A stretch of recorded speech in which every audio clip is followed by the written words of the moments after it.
I think many of us have been taught directly or indirectly that safety comes from staying ahead. If we make enough money, we feel safer. If we get the right job, we feel safer. If we work harder, plan better, stay informed, stay productive, stay needed even, maybe nothing will fall apart. So what do? We hustle. We overwork, we overthink, and we carry pressure we were never meant to carry. But Psalm chapter 4 and verse 8 challenges that kind of thinking.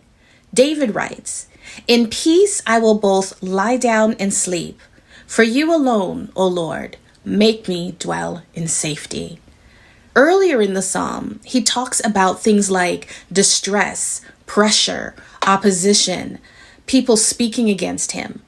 Uncertainty is surrounding David on every side, and he had a real reason to stay awake all night. And yet, he sleeps. Not because his circumstances suddenly changed, but because he remembered something we often forget. He was never the one holding everything together in the first place. God was. The Hebrew word for peace here is shalom. And that's not just calm. It's wholeness, a sense of being held together.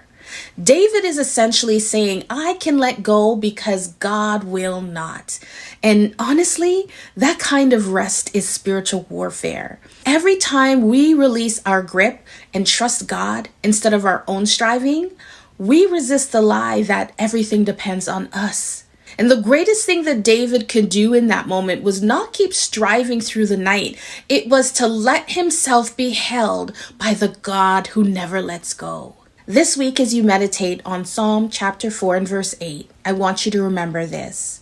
Your peace is not found in control, but peace is found in the God who keeps you.